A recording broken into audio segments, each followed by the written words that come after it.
રાજકોટના પ્રખ્યાત નીલ સિટી ક્લબના ગરબા ફરી વિવાદમાં આવ્યા છે। ગરબાના આયોજનમાં અંગ્રેજી અને બોલિવૂડના ગીતો વાગ્યા, જ્યાં માતાજીની આરાધનાને બદલે પશ્ચિમી સંસ્કૃતિનું અનુકરણ થતા હોબાળો મચ્યો છે। ગયા વર્ષે પણ આ જ ક્લબના ગરબા આયોજનમાં દારૂના ગીત વાગ્યા હતા। પૂર્વ ધારાસભ્ય ઇન્દ્રનીલ રાજગુરુના ભાણેજ સમર્થ મહેતા આ ગરબાનું આયોજન કરે છે। ગઈકાલે નીલ સિટી ક્લબમાં ગરબા દરમિયાન મારામારી થઈ હોવાની પણ ચર્ચાએ જોર પકડ્યું છે। સંવાદદાતા ભાવેશ ફોનલાઈન પર જોડાયા છે। ભાવેશ, રાજકોટના પ્રખ્યાત નીલ સિટી ક્લબના ગરબા ફરી એક વખત વિવાદમાં આવ્યા છે, શું વિગતો?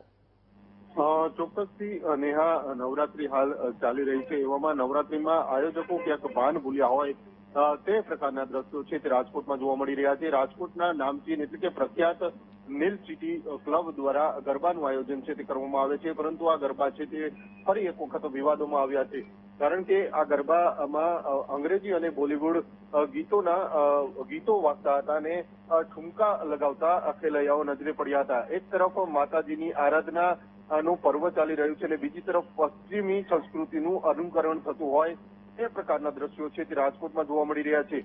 આ જે નીલ સિટી ક્લબ છે તે પૂર્વ ધારાસભ્ય ઇન્દ્રનીલ રાજ્યગુરુના ભાણેજ છે સમર્થ મહેતા દ્વારા તેનું આયોજન છે તે કરવામાં આવે છે। એટલે કે ગત વર્ષે પણ આ નીલ સિટી ક્લબમાં ગરબાને લઈને વિવાદો સર્જાયા હતા, એવામાં ફરી એક વખત આ પ્રકારે અંગ્રેજી ગીતો અને બોલિવૂડ ગીતોના જે સોંગ્સ વગાડવાની ઘટના છે તે ફરી એક વખત પ્રકાશમાં આવી છે। તેના કારણે હિન્દુ જે સંગઠનો છે તેમાં રોષ જોવા મળી રહ્યો છે। જી બિલકુલ ભાવેશ, જાણકારી બદલ આભાર।